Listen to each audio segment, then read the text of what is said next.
kamu pernah menderita apa? Kamu pernah miskin apa? Karena kamu pernah puasa kayak apa? Kamu pernah tirakat apa? Kamu lancar-lancar semua kok. Kamu bisa membayar miliaran kok jadi pejabat. Apa alasanmu untuk jahat kepada rakyat? Sengkuni saja tidak sejahat kamu, padahal dia penderitaannya ribuan kali lipat dibanding penderitaan hidupmu. Hampir tidak ada yang tidak sengkuni di Indonesia sekarang ini. Tapi sengkuni Indonesia ini sangat rendah derajatnya sebagai manusia, sebagai kan penjahat aja ada yang derajatnya tinggi, ada yang rendah, Mas. Ini sebagai penjahat Indonesia ini rendah sekali derajatnya. Sudah jahat rendah. Kalau sengkuni ini nyun sewu nih, Pak Muzamil enggak tahu apa ya.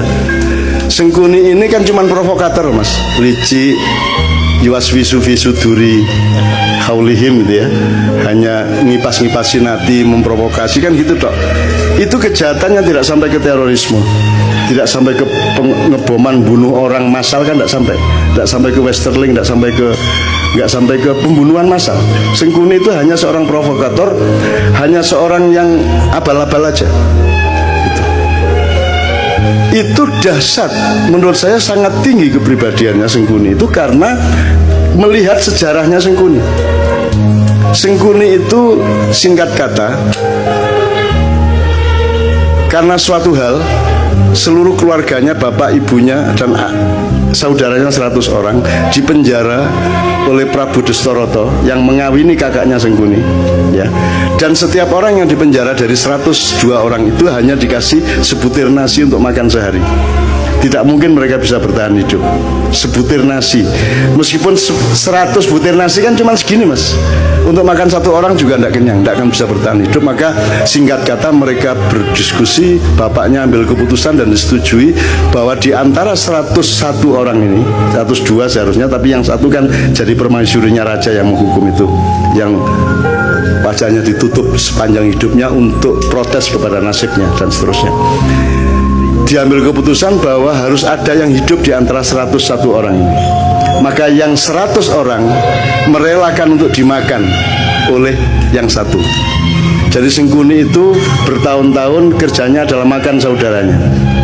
Mutilasi, digoreng gigi lesek, digoreng siki lesek, dirijini dikeledusi, terus mari ngono motone di oseng-oseng, terus mari ngono jantungnya dirogoh, dicucuk kayak jamu. Pokoknya sekian tahun dia di penjara, dia makan adik-adiknya sebanyak 98 orang dan bapak ibunya sebanyak 2 orang.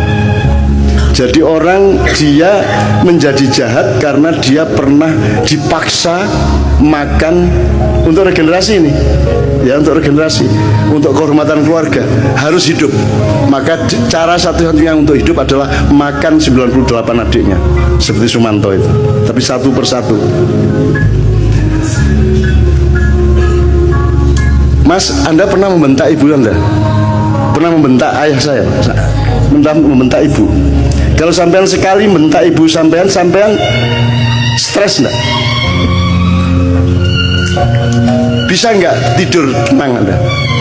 Merasa bersalahnya luar biasa. Baru membentak ibu, ini makan ibunya, bapaknya dan adiknya 98 orang, terpaksa dia makan. Menurut Anda itu kejahatan apa penderitaan? Penderitaan.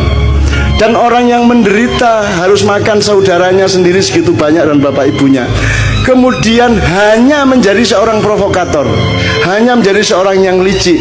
Itu hebat enggak dia? Seharusnya Sengkuni menjadi teroris besar, dia bunuh semua orang, betul enggak? Harusnya dia obrak-abrik itu Hastinapura, Indraprasta dan semuanya, karena dia bermaksud baik, maunya Mbak Yunya itu kawin sama Pandu. Jadi, karena dia mempertimbangkan bibit, bebet, bobot, perhitungannya sangat baik untuk berkeluarga. Tapi ternyata dia dikawini oleh kakaknya yang buta itu, dan Sengkuni tidak setuju. Kemudian tapi karena sudah keputusan bapaknya dan keluarga, akhirnya dia tetap setia mengawal Mbak Yunya menjadi permaisuri kerajaan Hastinapura. Kalian ini pemimpin-pemimpin Indonesia ini, yang mana yang tidak Sengkuni? Terus kalian ini menjadi Sengkuni atas penderitaan apa? Kamu pernah susah apa hidupmu? Kamu pernah tidak makan? Kamu pernah makan ibumu? Kamu pernah menderita sampai seperti itu? Kamu itu atas nama penderitaan yang bagaimana sehingga kamu jahat kepada rakyat itu? Apa alasan sejarahmu? Kalau Sungkuni ada alasannya untuk jahat, meskipun kejahatan dia tidak sepadan sama sekali dengan penderitaannya. Seharusnya orang macam Sungkuni yang makan 101 keluarganya sendiri, dia dalam tanda petik berhak untuk menjadi teroris besar. Kalau dia tidak kuat, dia akan gila atau dia bunuh diri. Tapi Sungkuni sangat kuat dan sangat arif sehingga dia hanya menjadi provokator.